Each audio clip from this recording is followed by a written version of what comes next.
श्री कृष्ण वंदे जगतगुरु, जय बजरंगबली। श्री हनुमान भक्ति दर्शन चैनल पर आपका हार्दिक अभिनंदन, स्वागत। साप्ताहिक सत्संग में इस कड़ी में हर सप्ताह की भांति हम श्री हनुमान जी के चरणों में चरण वंदना करते हैं धुन दोहों से। तो आज हम आपके सम्मुख वेदांत सम्मत व्याख्या करेंगे। पिछले हफ्ते हमने व्याख्या करी थी संकट कटे मिटे सब पीरा, जो सुमरे हनुमत बलबीरा, जय जय जय हनुमान गोसाई, कृपा करहु गुरुदेव की नाई। आज हम आगे बढ़ेंगे।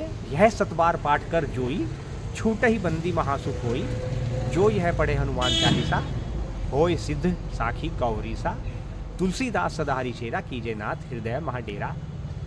तो यह सतबार पाठ कर जोई, जो कोई भी सतबार का मतलब एक तो होता है 100 बार। यह शतबार पाठ कर जोई, जो यह पाठ 100 बार करता है, छूट ही बंदी महासुख होई, उसको हर प्रकार के बंधनों से मुक्ति मिलती है। जो यह पढ़े हनुमान चालीसा, जो कोई भी, का तो सीधा सा भावार्थ इसी में समाया हुआ है, कोई भी XYZ, जो यह पढ़े हनुमान चालीसा, होय सिद्ध साखी गौरीसा, भगवान शंकर, गौरी के पति भगवान शंकर ने यह जो है एक तरह का विश्वास दिलाया है कि उन्होंने इसकी समझ लीजिए पूरी आपके सारा, जिसको कहते हैं ना योगक्षेम वाहम्यहम, कि मैं तेरे पास जो कुछ है वो भी, उसकी भी रक्षा करूँगा और जो नहीं है उसको भी दूंगा। तो ये ठीक उसी भांति है कि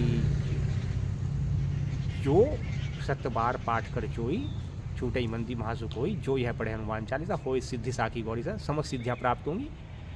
तो देखिए वेदांत सम्मत व्याख्या में जो, अब ये आपको लगता तो ये तो बहुत आसान काम है कि हमने हनुमान चालीसा का पाठ किया और ये तुलसीदास जी ने लिखा और ये ऐसे हो जाएगा, हमें मिल जाएगा।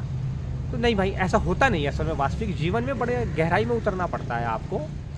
यह शतबार पाठ कर जोई, अब यहाँ पर शत का मतलब, जब हम उसमें संस्कृत के काव्यात्मक संग्रह में उतरते हैं और तुलसीदास जी के उससे देखते हैं इस दृष्टिकोण को, तो सत्य, यह सत्य बार, यानी कि हर बार आपको सत्य के श्री चरणों में नतमस्तक होकर के पाठ करना होता है। यह सतबार पाठ कर जोई, जो कोई भी इस प्रकार पाठ करता है, तब आपको छूटई बंदी, कहाँ से, कौन कौन से बंधनों से छुटकारा मिलता है? केवल आपको अपने इन जीवन में उलझे हुए बंधनों से ही छुटकारा नहीं मिलता, अपितु जिसको ये भवसागर कहा गया है। भवसागर मतलब ये पूरा संसार सागर जो आप अपनी इन आंखों से देख रहे हैं, इसको कहा जाता है भवसागर। इससे पार पारने का एकमात्र तरीका है कि आप हनुमान चालीसा को सत्य का आधार मानकर, जो बुनियाद है, सत्य की बुनियाद है, सत्य सिर्फ सत्य होता है। देखिए सत्य में कुछ मिलावट होती नहीं है। तो हम अपने चैनल के माध्यम से कई बार आपको वो बताते हैं, श्री हनुमान भक्ति दर्शन चैनल पर ही आपको ये मिलेगा कि सत्य खुद अपने आप में आधार है। उसकी बुनियाद पर आप जिस चीज़ को खड़ा कर लीजिए, वह बिल्कुल आपको एक तरह से ये कह लीजिए, जैसे कहते हैं ना शिवलिंग, आधार स्तंभ। तो शिवलिंग की जो असली व्याख्या है वो यही है कि वो एक आधार स्तंभ है इस सृष्टि का। ठीक उसी प्रकार से हनुमान चालीसा का पाठ करना वो आधार स्तंभ है आपके मन का।